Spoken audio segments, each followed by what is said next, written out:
Haddonfield, Illinois. A quiet Midwestern town. Tree-lined streets, white picket fences, ordinary lives. At least, that's how it's supposed to look. The boogeyman.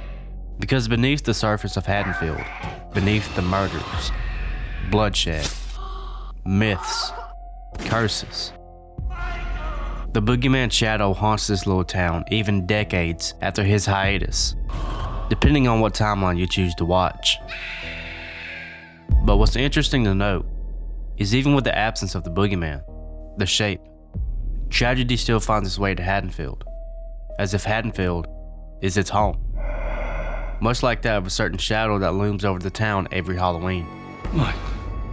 Perhaps they aren't so different after all. God damn you. Let's talk about the many mysteries of Haddonfield.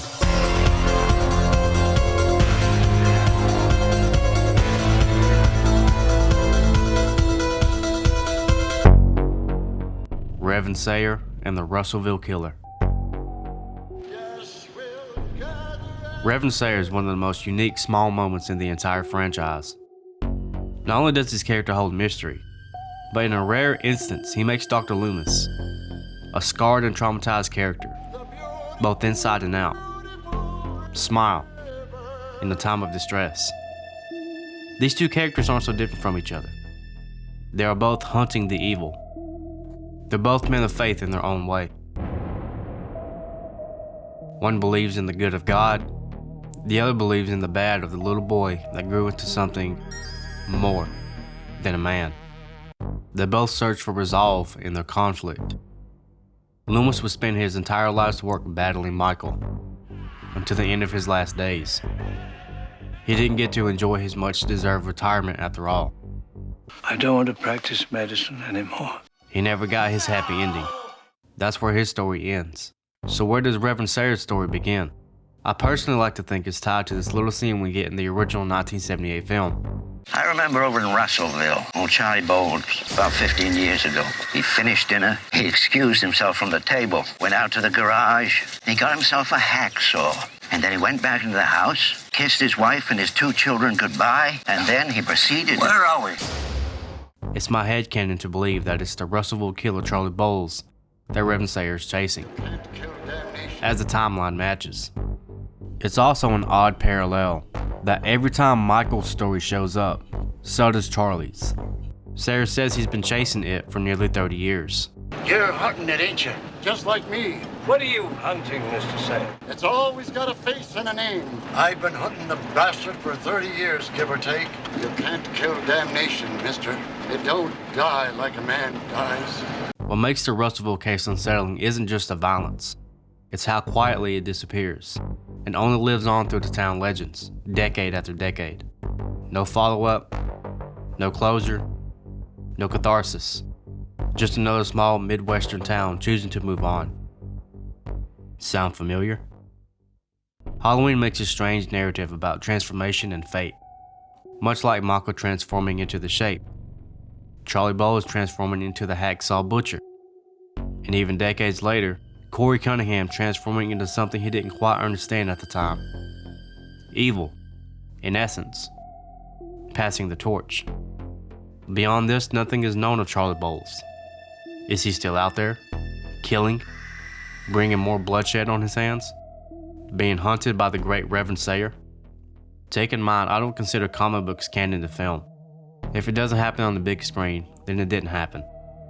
What are the odds that after 30 years of Reverend Sayer hunting a nameless evil, and 25 years of Dr. Loomis chasing his own, that they would cross paths in such a strange, unsettling moment of mutual understanding, a quiet acknowledgement of the work they was both doomed to do. And with that, they both move on their way back to Haddonfield. Body bags and fake Bill.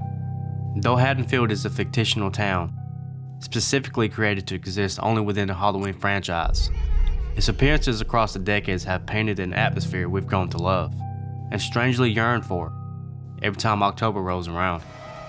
We've seen the cheerful neighborhood celebrations, the quiet suburban streets where kids get into their usual antics, the schools, from the young kids to the high schoolers to the university, meant to represent normalcy and routine. We see the bars where people go and let loose after a long day, or drink to remember the ones lost in previous massacres, the hospitals where countless stories have unfolded, the town park where once the sun goes down, it's already too late to be out trick-or-treating. All of these places eventually become haunted by the boogeyman.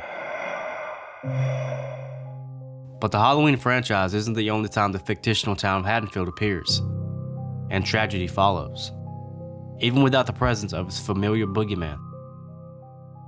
Body Bags is a 1993 film created by Halloween's own creator, John Carpenter. Carpenter even serves as a host, a coroner, of all things, introducing 3 separate anthology stories.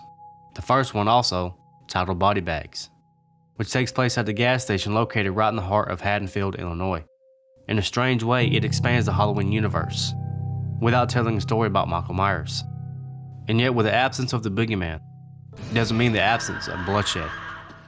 Anne is a young college student arriving for her first shift at an all-night filling station. The story immediately opens up with unease.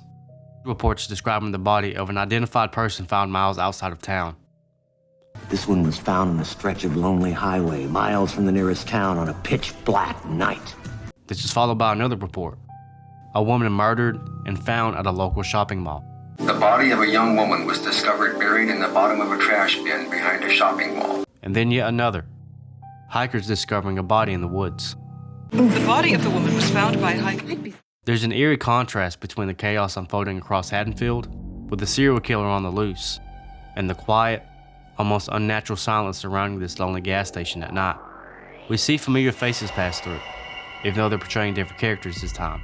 We see local drunks, the homeless, reckless new couples, and finally, the spark that shifts the night, when lust quietly enters the air. And it's with this dynamic conversation between these two characters that we learn more about the geography of Haddonfield. Are you from Haddonfield? Born and raised. They also mention that she goes to Haddonfield University. You go to the university? Uh-huh. We gotta try the Oak Lounge. It's down 7th Street by the freeway. It may seem like a small line of dialogue, but it helps establish and quietly builds a fine roadmap of this infamous town, since we've only ever been shown bits and pieces of it. Locations and landmarks are sometimes explored, but only just enough to catch the viewer's eye while they're experiencing yet another Michael Myers Halloween tale.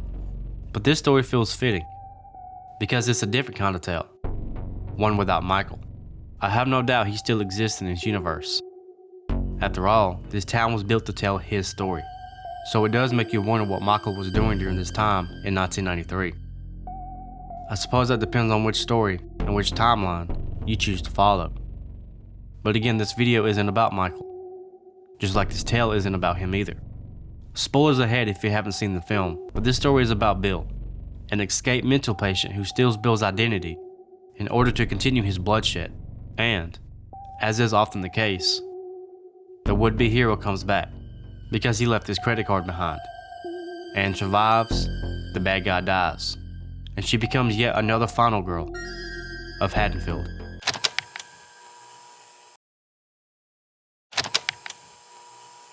Fatal Frames. Another strange echo of Haddonfield's influence appears in Fatal Frames, a commonly unknown film that would mark one of Donald Pleasance's last appearances, even not being able to finish the film and having a stand-in during his last scene as he was written out of the story. In the film, Donald Pleasance plays a seasoned investigator, Professor Robinson, tracking a string of murders tied to an old, unresolved case. It's familiar territory for him, almost uncomfortably so, a fitting parallel to a certain man that we all know and love. A man weighed down by his past failures, chasing violence that refuses to stay buried. But suddenly, in the midst of his investigation, he has to drop everything and return home back to the States in time for Halloween, because an old case has reopened. Hello? That you, Bonelli? I'm calling to say goodbye. I must be home for Halloween. Looks like an old case has been reopened.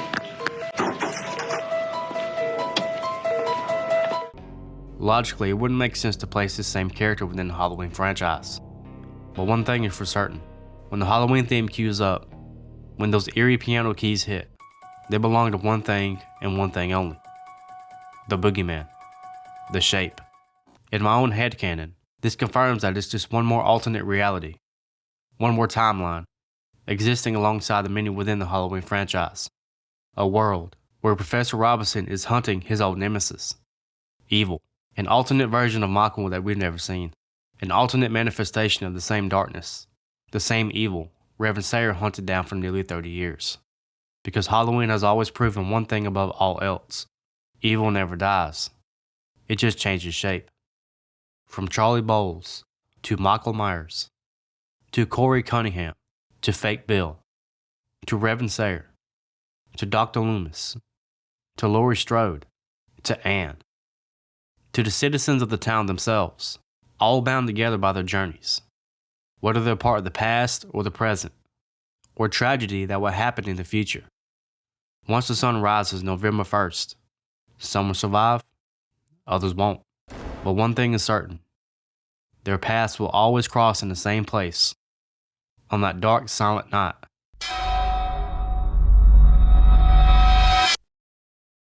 In Haddonfield.